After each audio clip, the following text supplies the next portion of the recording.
Hello class, how are you all? I hope you all are fine and you all are doing good.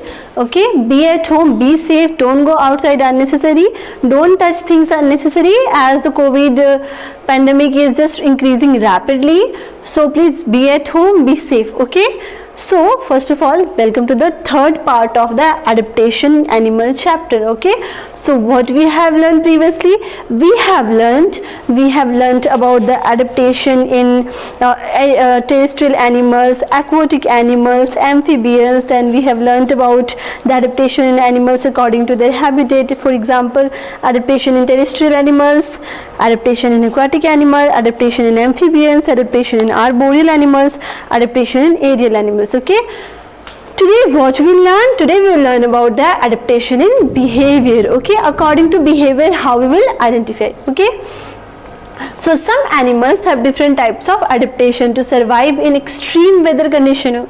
So some animal, they have some adaptation, they have different type of adaptation to survive in very extreme weather condition. For example, we can't live in very extreme cold regions, okay, because we will freeze or we will die because of the very low temperature of that place. Okay, and we need some temperature for to alive. Okay, for example, we can't live for many days in water, right, because we sorry, not many days, many hours. We can't live for much hour in water because we are not adapt to take the dissolved oxygen, right? So we can't live there. But the animals, some animals who live there for many years and they are adapt to that conditions. Okay, so the first thing is hibernation. What is hibernation? The deep sleep of some animals. We have discussed about this in our Google Meet classes as well. Okay, recall that. And now see, the deep sleep of some animals like polar bear, lizards, frog during winter is called winter sleep or hibernation. Okay, so the deep sleep of some animals, snake as well. Here it's not written here, but snakes as well. Okay, because of the scarcity of food in winter, there is not in winter the availability of food is very less food is available. That's why some animals, for example polar bear, lizards, frogs and snake, they go for a long sleep. Okay, in winter they go for a long sleep, or which is known as hibernation. Okay, during summer they eat a lot of food. In summer they eat a lot of food, and in winter they become inactive and go in deep sleep. Okay, in summer, during summer they eat a lot of fish because they get the polar bear, they get the food, or they get the fish. Lizards, frog, they eat a lot during the summer, and in winter they go for a long sleep and they become inactive in winter. Okay, this is known as hibernation. Okay, next is estivation. What is an estivation? Some animals in desert like snakes settle down to a long sleep during hot summer months to save water.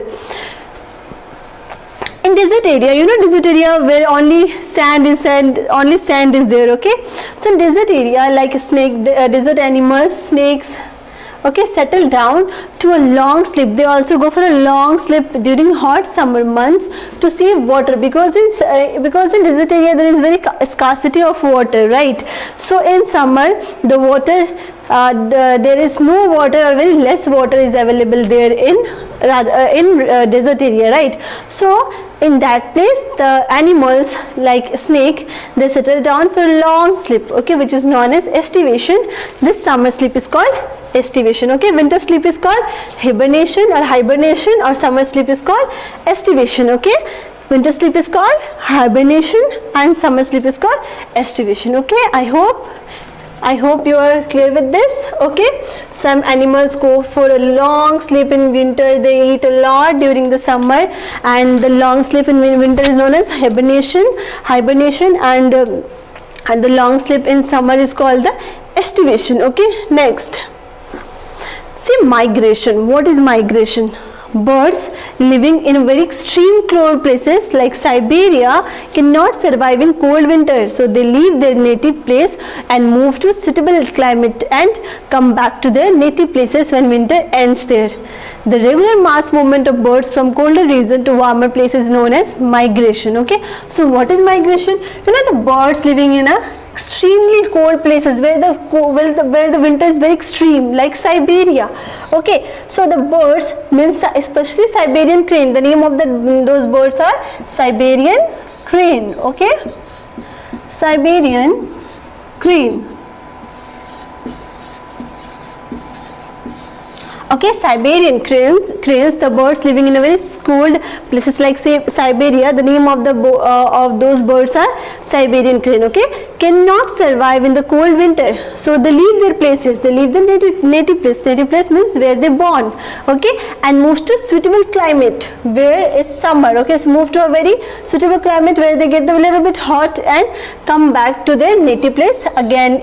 When winter ends there. Okay, so when the winter ends, they come back to their native place again. The regular mass movement of birds, when so many birds move from colder region to warmer places, is known as migration. Okay, the movement of the birds from colder region to warmer region is known as migration. Okay, and the name of those birds are Siberian crane. Okay, once again I am repeating about the migration.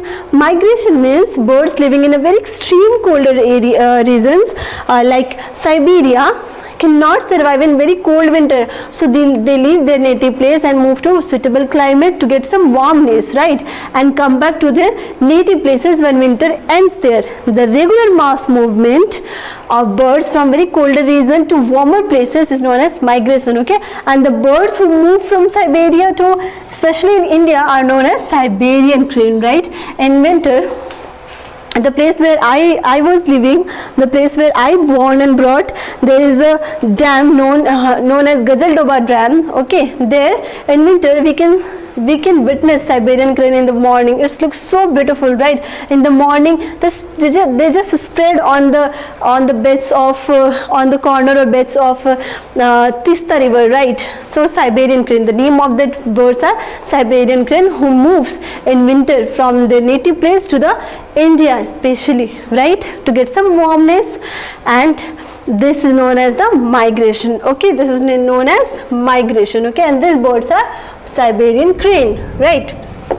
Now see, adaptation for protection, how they protect themselves. The animals, how they protect themselves. Okay, animals are hunted and eaten by other animals. You know, animals are hunted. We hunt. Who we hunt? We only hunt. Or other animals. The tiger hunt. The lion or tiger will hunt the deer. The deer will eat the grasses. Right. So the smaller animals are eaten by the bigger animals only. Right. Or the human. So animals are hunted and eaten by other animals. So they need to protect themselves. So they need protection from their enemies. Okay. So what they need protection from the enemies means the small animal will eaten by the bigger animal, right? So they need to protect themselves from their enemies, right?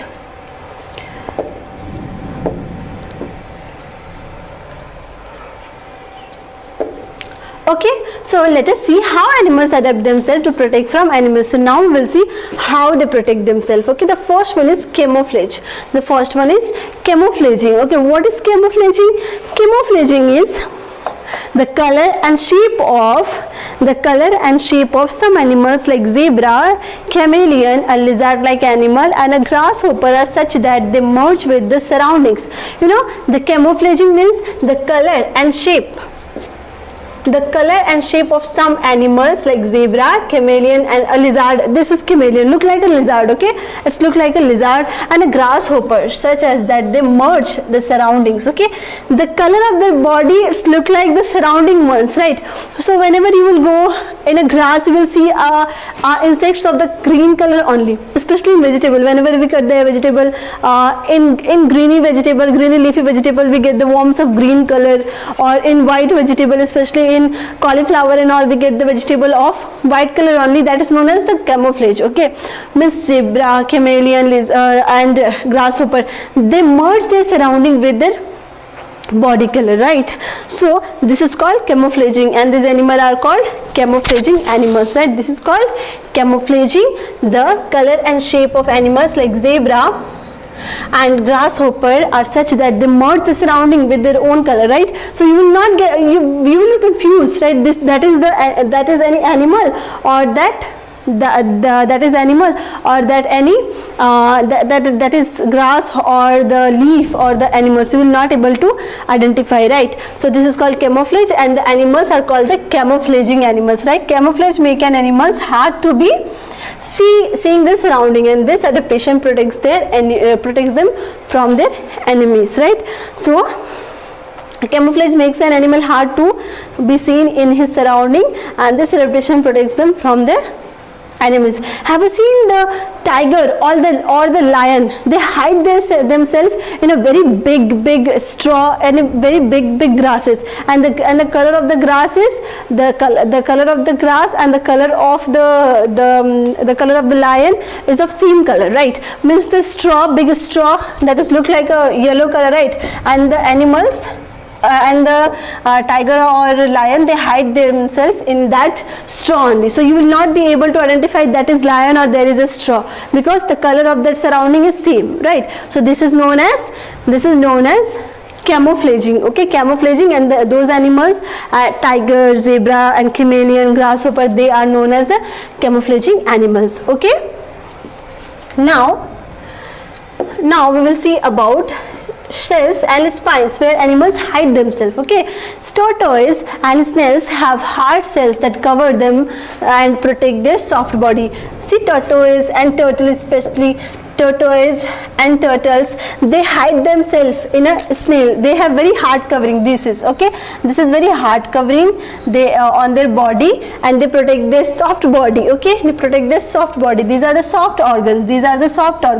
Their mouth, their limbs and their stomach and all, these are the soft organs, and it protects, and the shell, they protects their soft bodies. Okay, tortoise and snails have hard shells that cover and protect their soft body. Okay, now porcupine and hedgehog, okay, have sharp spines, protect themselves from their enemies. See, this है porcupine and hedgehog, they have sharp spines. Okay, means it's look like a spindles की तरह, कांटे की तरह, ठीक है, that protect themselves from the enemies. If any big animal will touch this animal or will attack to this animal, they will harm themselves only, right? The animals will harm themselves only because they have spines. See, these are the spines, okay, which will hurt their enemies, right?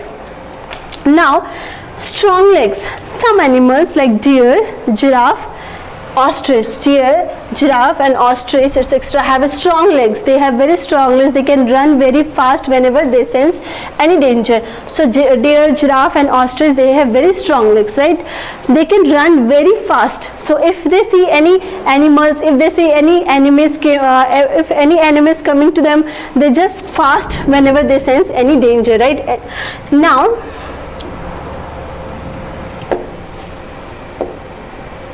see, poison. Animals such as bees and wasps have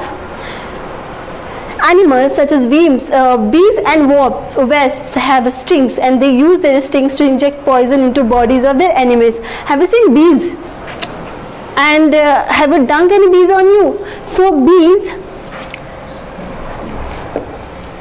bees and wasps have stings, okay, they have stings. They use their stings to inject poison into bodies their enemies, right? So bees, they have stings, right? They just inject it to the any enemies, like to the human as well. If we will hurt bee, will attack on us, right? Now we have seen about the protection, how they protect themselves. We will see just a short recap of the protection. The first one is camouflaging, how they will the animals who color themselves to their surrounding are known as camouflaging. That is that is the name of those animals are zebra, chameleon and all. Shells and spines, some animals protect themselves in shells are known as for example tortoise and turtle and snakes. Porcupine and hedgehog have sharp spines to protect themselves from enemies. Strong legs, for example, some animals have strong legs like deer, giraffe and ostrich. Whenever they sense any danger, they just run very fast. Now last one is poison. Such as some animals like bees and wasps, they have stings, and they use their stings to inject poison into the enemy's body, right? Now adaptation for food. How animals adapt themselves for the food. Okay, we can also divide the animals on the basis of eating habits. Okay, now we will see about how can we divide animals according to their eating habits. The first is herbivorous. So what are herbivorous? The animals who only eat plants. Okay, who only eat plants and the products are known as herbivorous. Okay, means vegetarian who only eat plants and the plants products, for example leaf, vegetable, fruits and all, they are known as herbivorous. They have sharp cutting teeth. They have very sharp cutting teeth to cut and for biting, and strong grinding teeth to chew the plant food. Okay, they have sharp cutting teeth and biting teeth and the grinding teeth. Okay, grinding one to chew the plant, such as cows, buffalo, deer, etc. They have herbivorous, means they eat only plant. Okay, now we will see about the carnivorous. Okay, what are the carnivorous animals? What are the carnivorous? The animals eat flesh of other animals. They eat flesh of other animals, means meat of other animals. Who eat other animals, right? Such as lions, tigers are carnivorous animals, right? They don't eat grass and they don't eat any plant food. Okay, they eat only the flesh of other animals, means meat of other animals. For example, lions and tigers, they have very sharp tearing teeth to tear the meat, to tear the flesh. They have very sharp tearing teeth to tear the flesh and tearing for hunting and tearing out the flesh of the prey. Prey means the animal whom they will attack. Okay, so they have very sharp tearing teeth and and they have very sharp tearing teeth for hunting and tearing out flesh of their prey. Okay, now omnivorous. What is omnivorous? The animals who eat plant and animals are called omnivorous, means who eat both plant and animals. For example, humans, right? We eat the vegetables and we eat the animals as well, right? Such as cow, crow, bear and human beings are omnivorous, right? So herbivorous who eat only plant, carnivorous who eat flesh of other animal, and omnivorous who eat both plant and animals, right? Now parasites. What are parasites? Lice, mosquitoes and bed bugs. Lice, mosquitoes and bed bugs live on the body of the other animal. Where they live? They live on the body of the other animal, right? And suck their blood. Have you seen the bed bug? And lice, mosquito, we just experience mosquito a lot at night, right? So if we don't clean our home properly, we experience the mosquito. They cut us and they bite on us, and it's very irritating, right? So lice, mosquito, bed bugs, they live on other body, they live on the body of the other animal and suck their blood. You know, mosquito, they suck our blood, while tapeworm live on inside the body. Tapeworm, they live inside our body, especially in the worms. Have you seen the worms and get their body, right? So tapeworm, which is inside the body, and get their food. Whatever we will eat, it will be eaten by the worms, right?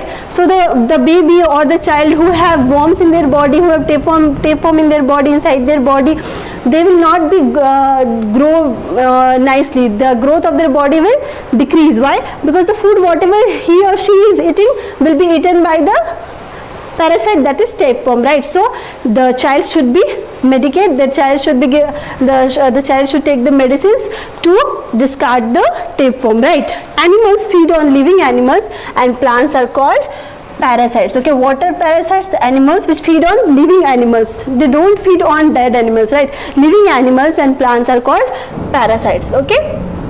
Now scavengers. What are scavengers? These animals eat the flesh of dead animals. So scavengers are who are the scavengers? Who eat the flesh of dead animals, right? Who eat the meat of dead animals are known as scavengers. For example, hawk, vulture, etc. They have very strong sharp beak to tear the flesh, right? They have very strong sharp beak to tear the flesh. Sheep. This is cow, herbivorous, lion, carnivorous, eating only the flesh. Omnivorous is bear, eating the plants, and bear they love honey, right? And they eat the fish as well. Mosquito, other parasites sucking the blood from any other living organisms, and hawk, scavengers, means who just eat the dead animals, right? So this much for this chapter. So class, what we have learnt in this chapter? We have learnt about adaptation in animal. Means what is adaptation? Adaptation is a process by which a habitat on earth adapt to various conditions. Okay, and we have learnt about the terrestrial animals, we have learned about aquatic animals, amphibians, arboreal animals, aerial animals, and we have learnt about the adaptation according to their habitat. Means adaptation in terrestrial animals, adaptation in aquatic animal, adaptation in amphibians, adaptation in arboreal, and adaptation in aerial animals. Then what we have learnt in today's video, we have learnt about the hibernation, about the adaptation in behavior, means hibernation, estivation, migration. Okay, then what we have learnt about the adaptation for protection, how animals protect themselves. Okay, it means camouflaging, what are the camouflaging? Shells and spines animals, porcupine and hedgehog animals, strong legs and poison animals. Okay, then what we have learnt about the adaptation for food, means we have learnt about the herbivorous, the animal who eat only plants. We have learnt about carnivorous, the animal who eat only flesh of other animal. Omnivorous animals who eat plant and animals both. Then we have learnt about the parasites, means lice, mosquito and bedbugs who live on the body of other animal and suck their blood. Then we have learnt about scavenger, means these animals eat the dead animals. Okay, the flesh of dead animals. So I hope you are clear with this chapter. What you need to do this exercise. Okay, this is very easy. Just go through once or twice to a chapter. It is very easy. You can do it by yourself, or otherwise I will share the notes. Don't worry about this, but try once by yourself only. Okay, so thank you so much for today. We'll catch you in the next video. Stay safe, stay at home, don't go outside unnecessary, don't touch things unnecessary, sanitize yourself and use 2 masks. Okay, thank you so much for today.